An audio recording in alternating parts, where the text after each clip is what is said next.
কল্পকথম্বী Kallol chapter 2তে আমাদের আজকের নিবেদন সুবোধ ঘোষের লেখা গ্লানিহর। হিরোতা মারু পোতাশ্রয় ছেড়ে অনেক দূর এগিয়ে এসে এবার ডাইনে মোড় নিল। ধীরে মিলিয়ে গেল অ্যাপোলো বন্দরে অভ্রলেহি টাওয়ার আর ঠাসাঠাসি নোঙর করা কার্গোবোটের মাস্তলের ভিড়। নিস্তরঙ্গ আরব সমুদ্রের বুক চিরে মেঘের মতো উড়ে গিয়ে এলিফ্যান্টা পাহাড়ের ছোট চূড়োটাকে ঘিরে ধরল। বোম্বাইয়ের মাথার উপর তার ঘনমসি কালো ধোঁয়ার সুগোল মারাঠি টুপিটা শুধু সুস্থির হয়ে লেগে রইল উত্তরের আকাশে। ঠিক এমনি সময়ে হাঁ করে এই আকাশ ভুবনের খেলা দেখাটা যে কত মূঢ়তা তা টের পেলাম ডেকের ওপর দৃষ্টি পড়তে। সোনপুরের মেলার একটা ভগ্নাংশ, এত ভিড়। এরই মধ্যে বিছানা বিছিয়ে যে যার জায়গা কায়েমি করে নিয়েছে। বাক্স তরঙ্গ বদনা ছড়িয়ে চৌহদ্দি রেখেছে পাকা করে। স্থান নেই, কিন্তু স্থান চাই, শুতে হবে। এডেন পৌঁছতে পুরো 6টা দিন। ঠায় দাঁড়িয়ে তো আর যাওয়া যায় না। কাথিয়াবাড়ি বেনেরা তাদের ছেঁড়া জুতোগুলো পর্যন্ত 2 হাত অন্তর এলো পাতাড়ি করে সাজিয়ে রেখেছে। যতদূর পারে দখলের পরিধি ফলিয়ে রেখেছে। যেন মূর্তিমান স্বার্থ, খুঁড়ে শান দেয়া সদাগরি বুদ্ধি। শত অনুরোধের কোনো ফল হবে না। জাঞ্জিবারি বোবারা চলেছে। লবঙ্গ বেচা টাকায় সব লাল লাল চেহারা। প্রত্যেকের 2টি করে বিছানা, একটি শোবার আর একটি নমাজ পড়বার। সামনে দাঁড়িয়ে মূর্ছা গেলেও এরা আধ হাত জায়গা ছেড়ে দেবে না। আমারই মতো নিরুপায় এক প্যালেস্তানি ইহুদি সাহেব অগত্যা তার সুটকেসটার উপর বিছানা পেতে গুটিসুটি হয়ে শুয়ে পড়ল। কিন্তু আমি কি করি? নজর পড়ল ডেকের শেষ প্রান্তে খাঁচার মতো মুখোমুখি 2টি বেশ সুপরিসর কাঠের ঘর। ওপরে নোটিশ লেখা, ফর হর্সেস অনলি, শুধু ঘোড়ারা থাকিবে।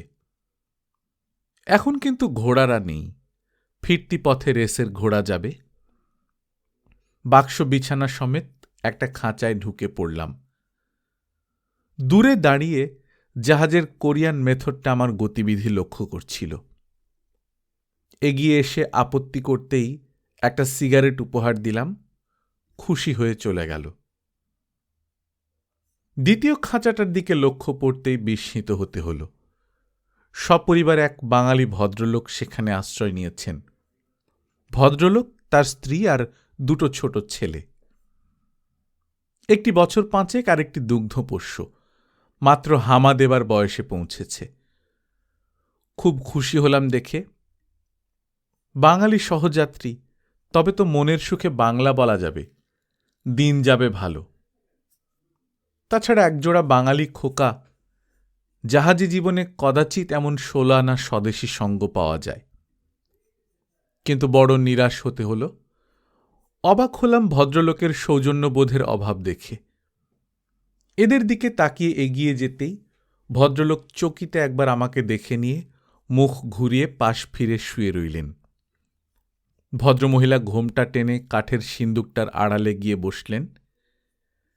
সাগ্রহ আলাপনের উৎসাহটা উদ্যোগেই ক্ষান্ত হয়ে গেল।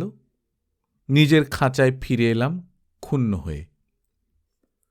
শুয়ে শুয়ে দেখছি মহিলাটি স্টোভ জেলে খিঁচুড়ি রাঁধলেন। ভদ্রলোক আর বড় ছেলেটা খেয়ে নিল। শিশি থেকে গুঁড়ো দুধ বার করে জাল দিলেন, ছোট ছেলেটাকে খাওয়ানো হল। ভদ্রলোক সিগারেট মুখে দিয়ে শুয়ে শুয়ে বই পড়তে লাগলেন। ভদ্রমহিলাটিও খাওয়া দাওয়া সেরে নিয়ে তোরঙ্গ থেকে কাঁথা বার করে সেলাইয়ের কাজে মন দিলেন। বিকেলের দিকে জাহাজের দোলা বেড়ে ওঠায় ঘুম ভেঙে গেল। চোখ বুজে শুনছি মাথার কাছে কুরকুর একটা শব্দ।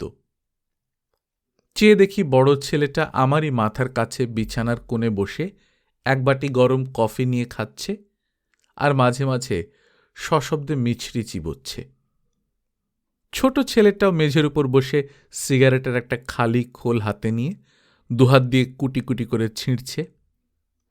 বড় ছেলেটাকে প্রশ্ন করলাম, কি খোকা, নাম কি তোমার? পটল। ও তোমার কি হয়? আমার ভাই পল্টু। আর ওরা কারা, বাবা মা? হ্যাঁ। কোথায় যাচ্ছ তোমরা? আমরা যাচ্ছি কেপ। তোমার বাবা বুঝি সেখানে চাকরি করেন? হ্যাঁ। প্রত্যেকটি প্রশ্নের যথাযথ উত্তর দিল পটল। এবার তার পালা। তুমি কে? আমিও চাকরি করি, যাচ্ছি এডেন। তোমাকে কে রান্না করে দেয়? আমি হোটেল থেকে খাবার কিনে খাই। তবে হাওয়া করে কে যখন কাশি হয়? পটলের প্রশ্নে কৌতুক আর কৌতূহল জাগিয়ে তুলল। জিজ্ঞাসা করলাম, তোমার বাবার বুঝি খুব কাশি হয়? হ্যাঁ, হাঁপানি কাশি। কাউকে বলবে না কিন্তু। কেন বলো তো? পটলের কথাবার্তা ধাঁধার মতো ঠেকছে। জাহাজের ডাক্তার আমাদের নামিয়ে দেবে তাহলে। পটল উত্তর দিল। এইবার বুঝলাম ছেলেটির বুদ্ধিশুদ্ধি বেশ পরিষ্কার। দেখলাম আলাপের সঙ্গী হিসেবে পটল নেহাত নগণ্য নয়। এ বিষয়ে বাপের চেয়েও বেশি শালীনতার পরিচয় দিয়েছে সে। প্রশ্ন করলাম, তোমার বাবার নাম কি? বিকাশচন্দ্র গাঙ্গুলি। তোমাদের বাড়ি কোথায় পটলবাবু? কিম্বার্লি। আর মামা বাড়ি? পটল খানিকক্ষণ ভেবে নিয়ে বলল, ইন্ডিয়া। আমার প্রশ্ন প্রবাহে বাধা পড়ল। এসব আবার কি বলে? বাড়ি কিম্বার্লি, মামাবাড়ি ইন্ডিয়া। মনে মনে বিচার করে দেখলাম তাই হবে বোধহয়। বেচারা গাঙ্গুলি হয়তো বহুদিন দেশ ছাড়া, পেটের দায়ে পড়েছে গিয়ে সুদূর কিম্বার্লি। এবার নজর পড়ল ছোটটার উপর। ডাকলাম, পল্টু। ছেলেটা দ্রুত হামা দিয়ে চলে এলো। পটল চেঁচিয়ে উঠল, বিছানায় বসাবে না, ভিজিয়ে দেবে। এই বলে পল্টুকে সবলে দুহাত দিয়ে বুকের উপর ঝুলিয়ে নিয়ে বেতালা পা ফেলে চলে গেল। পটলের মা যে আধুনিকা নন তা বুঝতে দেরি হল না। মাথার ওই ঘোমটাটি তার প্রমাণ। তবে তিনি সাহসিকা নিশ্চয়ই। দুটি শিশু সন্তান নিয়ে স্বামীর সঙ্গে দূর কিম্বার্লিতে গিয়ে সুখে ঘর করছেন। বাংলাদেশের ছায়া সুনিবিড় পল্লীর এক টুকরো সংসার কৃষ্ণ মহাদেশের কোলে এক মরু উপত্যকাতে গিয়ে ছিটকে পড়েছে। খাওয়া শোয়ার সময়টুকু ছাড়া পল্টু আর পটল সবসময় আমারই আশেপাশে ঘুরঘুর করে বেড়ায়। পল্টু এক একবার ক্লান্ত হয়ে মেঝের উপর ঘুমিয়ে পড়ে, বিছানায় তুলে নিই। পটল তার মায়ের ইশারা পেয়ে কখনো কখনো চলে যায়। ডেকের দোকান থেকে সোডা, দেশলাই, সিগারেট কিনে আনে। দুপুরে যখন মহিলাটি গাঙ্গুলি মশাইয়ের সঙ্গে স্নানাগারের দিকে যান, পটল তখন বসে বসে জিনিসপত্র পাহারা দেয়, পল্টুর ওপর চোখ রাখে। দিন কাটছিল, আর কটাই বা দিন। গাঙ্গুলির অসামাজিকতায় ক্ষুণ্ণ হয়েছিলাম সত্যি, কিন্তু পটল আর পল্টু সেটা ভালোভাবেই মিটিয়ে দিচ্ছে। দিনরাত সমুদ্রের একটানা কলোচ্ছ্বাস, কান ও মন দুই বধির হয়ে যায়। পল্টু ও পটল আচমকা এসে মিঠে কলরব জাগিয়ে তোলে। একটু সজনতা পাই, তাতেই মন ভরে ওঠে। পটল ছেলেটি বড় কাজের। খিচুড়ি রান্না করা থেকে বিছানা করা পর্যন্ত প্রত্যেকটি কাজে সে তার মাকে সাহায্য করে। ভাবছি, এত বুদ্ধিমান ছেলেটা লেখাপড়া শিখছে তো, নইলে হয়তো কপালে কুলিগিরি আছে। যে সাংঘাতিক দেশে থাকে। পটল এসে ডাকল, মিস্টার, কি করছ? জিজ্ঞাসা করলাম, পটলবাবু, তুমি লেখাপড়া করো না? হ্যাঁ, আমি আর মা পড়ি। কে পড়ায়? বাবা। পল্টুও পড়বে আর একটু বড় হলে। চুপ করে এদের কথা ভাবছি। গাঙ্গুলির সঙ্গে সাক্ষাৎ পরিচয়ের সৌভাগ্য হয়নি। পটলের সঙ্গে এমনি ধরনের খণ্ড খণ্ড আলাপের ভেতর দিয়ে ওদের পরিচয় ক্রমশ প্রত্যক্ষ হয়ে উঠছে। পটল বলল, জানো মিস্টার, আমি বিলাত যাব পড়তে, বাবা বলেছে। বললাম, তাই নাকি? বেশ বেশ, নিশ্চয়ই যেও। পটল বলল, আমার বিয়ে হবে মেমের সঙ্গে, মা বলেছে। লজ্জিত হয়ে পটল বালিশে মুখ গুজে রইল। আদর করে পটলের মাথাটা ঝেঁকে দিয়ে বললাম, বিয়ের সময় আমাকে নেমন্তন্ন করতে ভুলো না যেন। পটল একটু সিরিয়াস হয়ে সাগ্রহে বলল, তবে তোমার নাম লিখে দিয়ে যাও, চিঠি দেব। নাম লিখে দিতে হলো। দেখছি, স্থির দৃষ্টি নিয়ে দেখছি ওই মহিলাটাকে। মহিলা মিসেস গাঙ্গুলি, পটলের মা। চোখ দুটোকে লোহার শিক দিয়ে যেন নির্মমভাবে খুঁচিয়ে দিল। এ তো মহিলা টহিলা নয়, এ যে আমাদের ভৈরবমালির মেয়ে মালতী। এই মালতী যে জেঠামশাইয়ের বাড়ির ঝি ছিল। কথাবার্তা নেই, হঠাৎ জেঠিমার গয়না চুরি করে পালালো শিশির বেয়ারার সঙ্গে। ধরা পড়ে জেলে গেল, ফিরে এসে ঘর নিল কাশীর এক কুখ্যাত পাড়ায়। সেই প্রণয়ের শিশির বেয়ারা তারই হাতে খুন হল একদিন। তারপর থেকে সে ফেরার। পুলিশ এতদিন খোঁজাখুঁজি করেও কোনো হদিশ পায়নি। সব জানি, আমি ওর সাক্ষাৎ চিত্রগুপ্ত। ওর পাপ জীবনের সব ঘটনার ফর্দ আমার প্রায় মুখস্থ আছে। এখন বুঝেছি ওই আধাত ঘোমটার অর্থ। ছি ছি, এতদিন মনে মনে এত স্তুতি করে এসেছি, ঘটনার মধ্যে এরকম সাংঘাতিক একটা ঠাট্টা লুকিয়েছিল প্রহেলিকার মতো। গয়নার শোকে জেঠিমার বুক ফাটার চিৎকার যেন শুনতে পাচ্ছি। ডাকব পুলিশ। আমি শুধু ওর চিত্রগুপ্ত নই, আমি এবার ওর জম। সোজা জিজ্ঞেস করব, ভালো চাস তো মাগি জেঠিমার গয়নাগুলো ফিরিয়ে দে, তাহলে ছেড়ে দেব, নইলে রেহাই নেই। আরও জানবার আছে, সুস্পষ্ট উত্তর চাই। শিশিরকে কেন খুন করলি?